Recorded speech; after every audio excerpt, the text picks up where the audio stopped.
कि इतिहास में इस समय में समाज की का एक नया विज्ञान बनाने की बात आई और अगस्त कॉम्ट को एक तरह से कह सकते हैं कि अगस्त कॉम्ट फ्रांस के पुनर्जागरण और फ्रांस की क्रांति की संतान है, क्योंकि उस वक्त उन्होंने जो परिवर्तन देखने के उपरांत ही उन्होंने विचार किया कि क्या समाज का भी कोई ऐसा विज्ञान हो सकता है जो नियम बनाए। और उन्होंने यानी अगस्त कॉम्ट ने सबसे पहले समाजशास्त्रीय सिद्धांत जो बनाया वो 3 अवस्थाओं का नियम था, लॉ ऑफ 3 स्टेजेस। क्योंकि जैसा मैंने पहले कहा कि सबसे बड़ी समस्या उस वक्त के समाजशास्त्रियों के सामने ये थी कि आखिर समाज में स्थायित्व कैसे रहेगा और ये जो परिवर्तन हो रहे हैं उनको समझने के लिए समाजशास्त्रीय सिद्धांत क्या होंगे। तो उन्होंने सबसे पहले एक सिद्धांत बनाया जिस सिद्धांत को हम सामान्य तौर पर 3 अवस्थाओं के नियम के नाम से जाना जाता है। उन्होंने विश्व के इतिहास का अध्ययन किया और विचारों का अध्ययन करके ये पाया कि मनुष्य का ज्ञान है वो मनुष्य का बौद्धिक विकास है वो 3 अवस्थाओं से गुजरता है। पहली अवस्था धार्मिक अवस्था, जब मनुष्य हर चीज की व्याख्या धर्म के आधार पर करता है।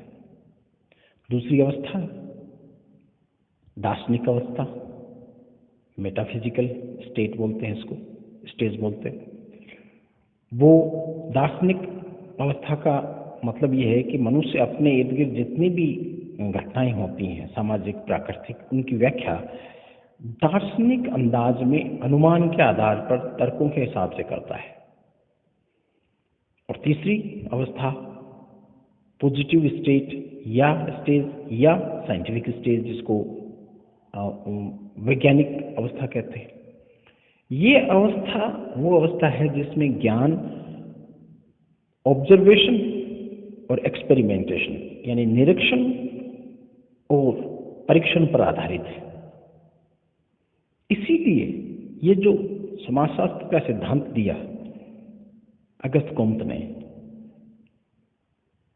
उसने इसीलिए कहा कि चूंकि पुराने विज्ञान जितने भी विज्ञान थे, जो पॉलिटिकल साइंस है और केमिस्ट्री है, फिजिक्स हैं, जितने भी विज्ञान हैं, ये विज्ञान पहले पैदा हुए थे, इसलिए ये वास्तव में विज्ञान नहीं है।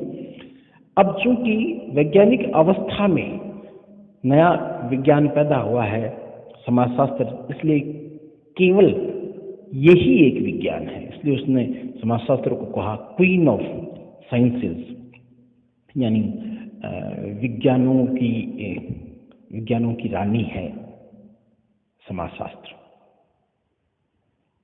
और इसीलिए ये चूंकि अवस्था थी, इस अवस्था में साइंटिफिक वैज्ञानिक दृष्टिकोण को महत्व दिया गया। इसीलिए ये जो एक विचार है जो पॉलिटिकल साइंस में भी कई बार आता है कि जिसको प्रत्यक्षवाद कहते हैं, पॉजिटिविज्म कहते हैं, उसका जनक अगस्त कॉम्ट को माना जाता है।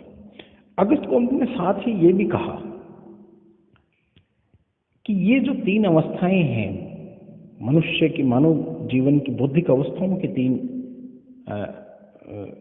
3 अवस्थाएं हैं, 3 स्टेज हैं, इनसे के साथ साथ इन ज्ञान की अवस्थाओं के साथ समाज की भी अवस्थाएं हैं जो इनसे संबंधित है। पहली अवस्था जो धार्मिक अवस्था थी, थियोलॉजिकल स्टेज, उसके साथ उन्होंने कहा मिलिट्री सोसाइटी होती है, यानी सैन्य समाज होता है। ये वो समाज होता है जिसमें एकाधिकार और जबरदस्त रूढ़ियां होती हैं और नियम कानून परंपराएं प्रथाएं सैन्य समाज की भांति होती हैं। तो उन्होंने उसको नाम दिया सैन्य समाज, मिलिट्री सोसाइटी।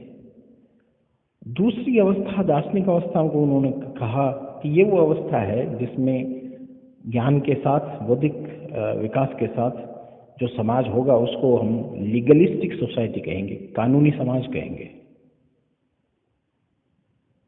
क्योंकि इस अवस्था में जब लोग आएंगे तो दार्शनिक चिंतन के आधार पर समाज को चलाने के लिए सामाजिक प्रतिमान और मूल्य दार्शनिक होंगे और वो एक कानून बनाने की कोशिश करेंगे, कानूनी ढांचा बनने की ओर समाज अग्रसर होगा। जो पहले परंपराओं प्रथाओं पर था सैन्य समाज, वो अब एक औपचारिक तौर पर बनाए हुए कानूनों पर सहमत होगा।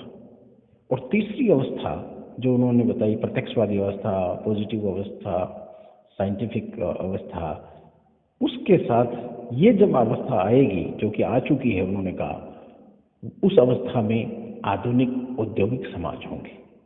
तो 3 लॉ ऑफ 3 स्टेजेस, 3 अवस्थाओं के नियम में ज्ञान के साथ साथ ये समाज की भी अवस्थाएं हैं, ये अगस्त कुंत ने कहा। और ये वो परिस्थितियां थी जिनमें समाजशास्त्रीय सिद्धांत, समाजशास्त्रीय ज्ञान और समाजशास्त्र दृष्टिकोण पैदा हुआ। इसलिए हमें इसका उत्तर इस बात पे मिलता है कि समाजशास्त्र अपने आप में एक इतिहास के निश्चित बिंदु पर होने वाली ऐतिहासिक घटना है।